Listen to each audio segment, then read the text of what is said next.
ദയെ കണക്കാക്കിയ ക്ലോക്ക് മറ്റേതൊരു ക്ലോക്കിനെയും പോലെയായിരുന്നു അത്.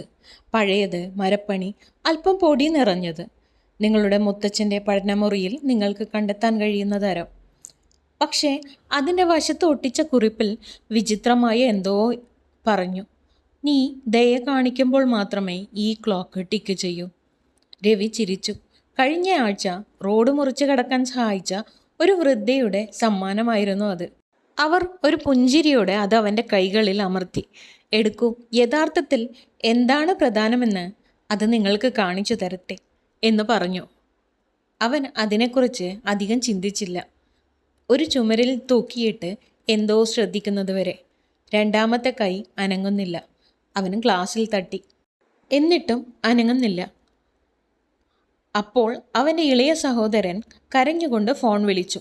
എൻ്റെ ജോലി നഷ്ടപ്പെട്ടു, അവൻ പിറുപിറുത്തു. ഒന്നും ആലോചിക്കാതെ രവി പറഞ്ഞു, നമുക്ക് ഇന്ന് രാത്രി നിന്റെ CV അപ്ഡേറ്റ് ചെയ്യാം.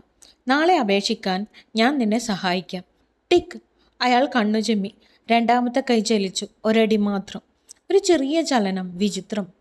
ആ രാത്രിയിൽ പിറുപിറുക്കാതെ അയൽക്കാരനെ വീണ്ടും ചാർജർ കടം വാങ്ങാൻ അനുവദിച്ചപ്പോൾ ടിക്ക്. പിറ്റേന്ന് രാവിലെ ഒരു അന്ധനെ ശരിയായ ബസ് കണ്ടെത്താൻ സഹായിച്ചപ്പോൾ ടിക് ടിക്.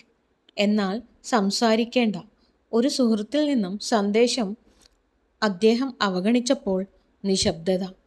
വളരെ മന്ദഗതിയിലായതിന് ഒരു വെയിറ്ററെ അയാൾ കബളിച്ചപ്പോൾ നിശബ്ദത. ക്ലോക്ക് മണിക്കൂറുകളെക്കുറിച്ചോ അലാറങ്ങളെക്കുറിച്ചോ ശ്രദ്ധിച്ചില്ല. അത് ദയയെ മാത്രം കണക്കാക്കി. പെട്ടെന്ന് സമയം വ്യത്യസ്തമായി തോന്നി.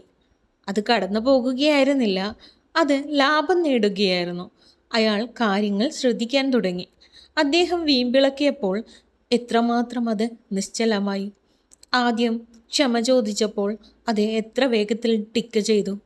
ബുദ്ധിമുട്ടുന്ന ഒരു വിദ്യാർത്ഥിക്ക് നിശബ്ദമായി സംഭാവന നൽകിയ ശേഷം ഒരു ദിവസം അദ്ദേഹം അത് കണ്ടു. അത് ടിക്ക് ചെയ്തില്ല, അത് സംഗീതം പോലെ നീങ്ങി. പക്ഷേ അദ്ദേഹം അതിനെക്കുറിച്ച് ലൈക്കുകൾക്കായി പോസ്റ്റ് ചെയ്തപ്പോൾ വീണ്ടും നിശബ്ദത. അത് പ്രകടനത്തെക്കുറിച്ചല്ല, മറിച്ച് സാന്നിധ്യത്തെക്കുറിച്ചായിരുന്നു, ഉദ്ദേശത്തെക്കുറിച്ചായിരുന്നു. ഒരിക്കൽ അദ്ദേഹം അതിനെ കബളിപ്പിക്കാൻ ശ്രമിച്ചു. കോപത്തോടെ ടെക്സ്റ്റ് ചെയ്യുമ്പോൾ വാതിൽ തുറന്നിട്ടു. ക്ലോക്ക് അനങ്ങിയില്ല. അവൻ പുഞ്ചിരിച്ചു. ഇത് ഞാൻ വിചാരിച്ചതിലും ബുദ്ധിമാനാണ്. ഒരു ദിവസം സ്കൂളിൽ പോകാൻ പണമില്ലാത്ത ഒരു കുട്ടിയെ കണക്ക് പഠിപ്പിക്കാൻ അവൻ ഉച്ച കഴിഞ്ഞ് ചെലവഴിച്ചു. കുട്ടി നന്ദി ഭയ്യ എന്ന് പ്രകാശിച്ചപ്പോൾ രവി ക്ലോക്കിലേക്ക് തിരിഞ്ഞു. അത് സ്ഥിരമായി ടിക്ക് ചെയ്യുന്നുണ്ടായിരുന്നു. വേഗത്തിലല്ല, പതുക്കെയല്ല, അർത്ഥപൂർണമായിരുന്നു. ആ രാത്രിയിൽ അയാൾക്ക് ഒരു കാര്യം മനസ്സിലായി. അവൻ്റെ ദിവസങ്ങൾ ശബ്ദത്താൽ നിറഞ്ഞിരുന്നു. പക്ഷേ വളരെ കുറച്ച് സമയമേ ഉണ്ടായിരുന്നുള്ളൂ. കാരണം അവൻ്റെ മിക്ക മണിക്കൂറുകളും ജീവിച്ചിരുന്നില്ല. അവ കടന്നുപോയി. പക്ഷേ ഇപ്പോൾ സമയം നീങ്ങുകയായിരുന്നില്ല. അത് പ്രധാനമായിരുന്നു. അവൻ്റെ ജന്മദിനത്തിൽ അവനൊരു പാർട്ടി നടത്തിയില്ല. ഭക്ഷണം വാങ്ങി സഹോദരിയോടൊപ്പം ഫുട്പാത്തിൽ ഉറങ്ങുന്നവർക്ക് വിതരണം ചെയ്തു. ഓരോ പുഞ്ചിരിയോടെയും ക്ലോക്ക് മുഴങ്ങി. ഓരോ നന്ദി, നിങ്ങൾ ഓരോ നിമിഷവും പങ്കിട്ടു. അവൻ്റെ സഹോദരി ചോദിച്ചു, എന്തുകൊണ്ടാണ് നിങ്ങൾ നിങ്ങളുടെ ഫോൺ പരിശോധിക്കാത്തത്? അവൻ ആകാശത്തേക്ക് നോക്കി. കാരണം ആദ്യമായി ഞാൻ സമയം പാഴാക്കുന്നില്ലെന്ന് എനിക്ക് തോന്നുന്നു. ഞാൻ അതിൽ ജീവിക്കുന്നു. ക്ലോക്ക് ഒരിക്കലും പ്രകാശിച്ചില്ല, ഒരിക്കലും മുഴങ്ങിയില്ല, ഒരിക്കലും വീമ്പിളക്കിയില്ല. അത് അതിൻ്റെ നിശബ്ദമായ ജോലി ചെയ്തു. ദയയ്ക്ക് പ്രതിഫലം നൽകുക, ഓരോന്നായി ടിക്ക് ചെയ്യുക. വർഷങ്ങൾക്ക് ശേഷം രവി വൃദ്ധനും നരച്ചവനുമായി മാറിയപ്പോൾ അദ്ദേഹത്തിൻ്റെ നീസ് ചോദിച്ചു, ചാച്ചു, എന്തിനാണ് നിങ്ങൾ ഇപ്പോഴും ഈ തകർന്ന പഴയ ക്ലോക്ക് സൂക്ഷിക്കുന്നത്?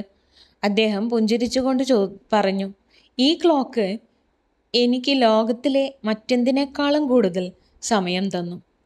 അവൾ തലകുനിച്ചു. പക്ഷെ അത് ശരിയായ മണിക്കൂർ പോലും കാണിക്കുന്നില്ല. അദ്ദേഹം ചിരിച്ചുകൊണ്ട് തൻ്റെ ഹൃദയത്തിലേക്ക് വിരൽ ചൂണ്ടി. അത് എല്ലായ്പ്പോഴും ശരിയായ നിമിഷം കാണിച്ചു. മോറൽ, നമ്മൾ മറ്റുള്ളവരോട് എങ്ങനെ പെരുമാറുന്നു എന്നതിൻ്റെ അടിസ്ഥാനത്തിൽ സമയം അളന്നാലോ? If you love to watch this video, please leave a comment, like, share and subscribe.